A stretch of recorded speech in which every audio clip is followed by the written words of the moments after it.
Arestadong criminology student na sangkot sa basag kotse modus sa Santa Rosa, Laguna.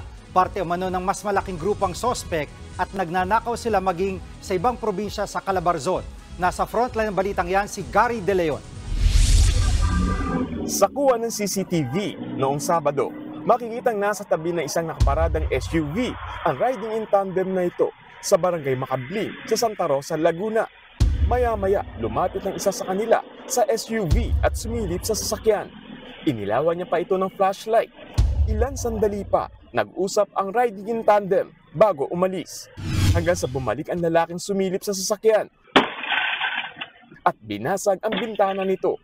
Agad niyang kinuha ang isang bag at muling bumalik sa motorsiklo at sumibat. Nakalayo na ang mga sospek nang mapansin ng may-ari ng sasakyan na basag na ang bintana nito. Dito na nagsumbong sa mga pulis ang biktima na diskubring dalawang sasakyan na pala ang nabiktima ng riding in tandem noong gabing yon. Gamit naman ang tracking feature ng isa sa mga ninakaw na gadget ng mga kawatan. Nasundan ng mga pulis ang mga sospek. First track po namin na location ay sa Imus po. And kaya po napansin po namin na moving. So sinundan po namin. Madaling araw na po, magpasado alas 12 na po na huminto po yung location tracker po ng isang gadget sa may Tondo, Manila.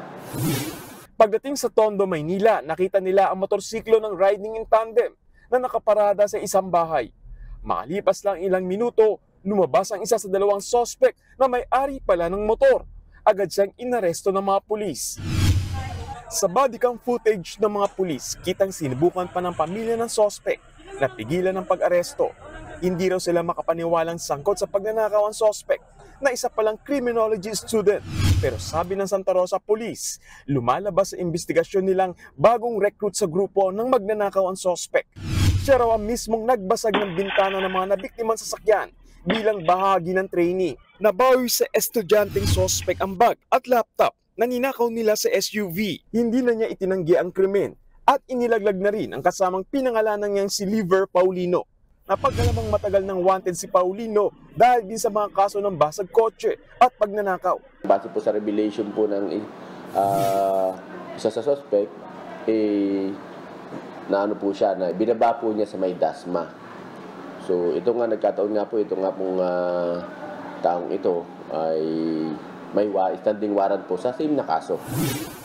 Ayon sa mga pulis, notorious na basag kotse na nag-ooperate sa Calabarzon ang grupong kinabibilangan ng mga sospek.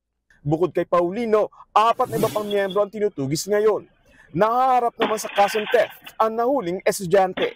Nagbabalita mula sa frontline, Gary De Leon, News 5. Mga kapatid, Jiggy Manikad po, iba na ang may alam at may pakialam sa panahon ngayon. Para sa konkreto, kumpleto at komprehensibong balitaan sa frontline, mag-follow at mag-subscribe sa social media pages ng News 5.